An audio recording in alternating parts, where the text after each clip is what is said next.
know about art? Van Gogh can do it okay, lobster phone is a thing, you tape a banana to a wall, and it's worth more than 3 years' salary for a teacher. But Microwave Massacre?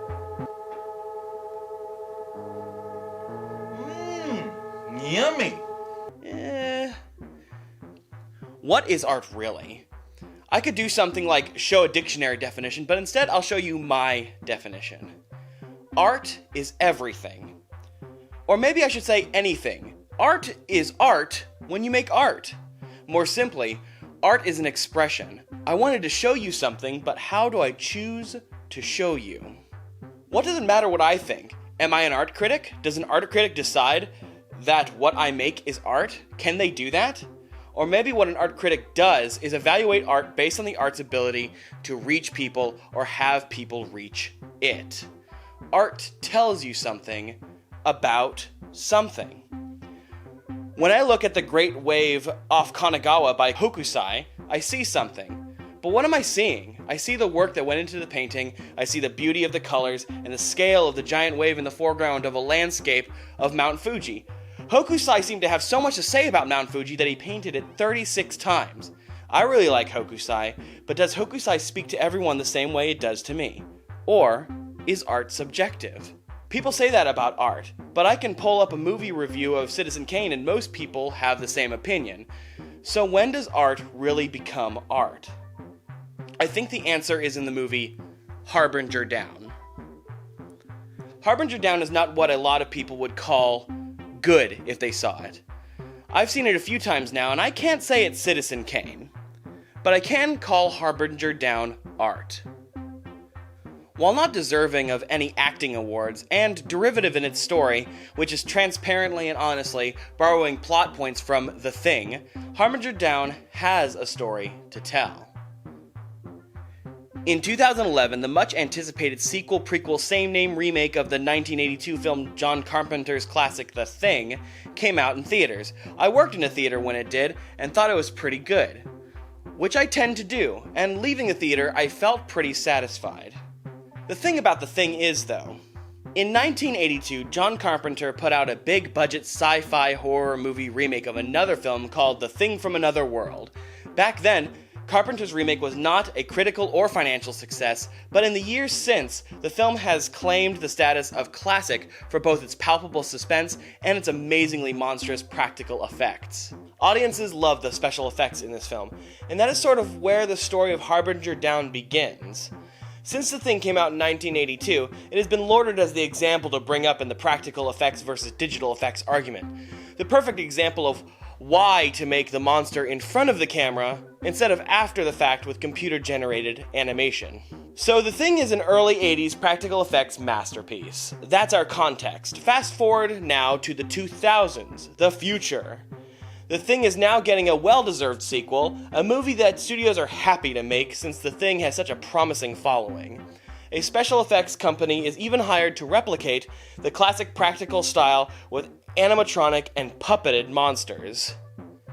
The studio that did these effects is called Studio 80i, Amalgamated Dynamics Inc., headed by special effects artist Alec Gillis. This is the special effects company responsible for some truly great works of special effects. Now, The Thing prequel was okay. The story rehashed a lot of what the first movie did, giving it the sort of sequel remake status that it has. Also being released under the name The Thing instead of The Thing 2 didn't help matters in keeping audiences from being confused. Turns out, though, that the film is actually a prequel taking place during the implied events established at the beginning of the original The Thing remake. And now the story of Studio 80i continues. The studio did a bunch of special effects for the 2011 Thing, which were unfortunately edited over in post-production for looking too dated. So now, the version we have of The Thing 2011 is one full of CGI creature effects instead of practical ones.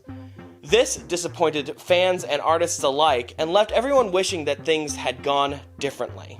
So they kickstarted a solution. After the disappointing animation of The Thing 2011, Studio 80i took to Kickstarter to raise $350,000 to try their own hand at producing a horror film that they could have creative control over. With their goal reached, they took to making Harbinger Down. Now, we were talking about art.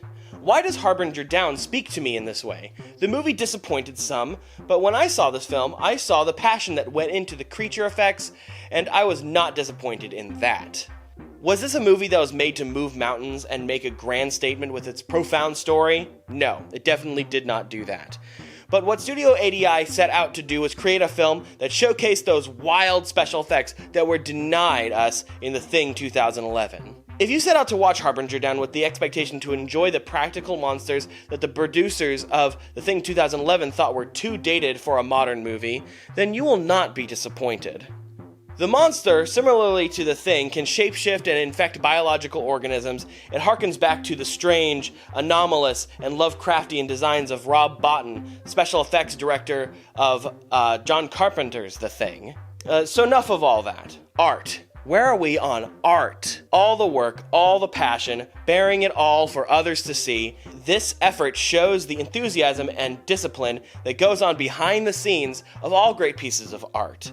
This is what it looks like. What some people see as art is the final product, what the banana means to them. But to me, the process that I can see from the finished work inspires me. These are works of creativity, engineering, and passion.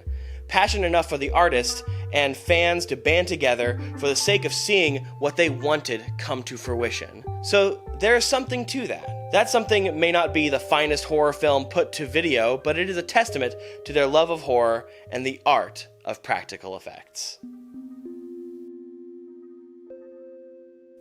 Hey, thanks for watching this video. I hope that you enjoyed it. If you did, go ahead and leave a like. Maybe consider subscribing and sharing this video with your friends. If you have any comments or any sort of advice or suggestions that you'd like me to see, go ahead and leave them in the comments below. All right. I plan on making more narrative art stuff on this channel, but I'm also going to be doing some more stuff like this. Video essays and whatnot, and maybe some more vlogs as well. So please let me know what you think in the comments, and hopefully I'll see you again soon. I don't know what this is, but thanks.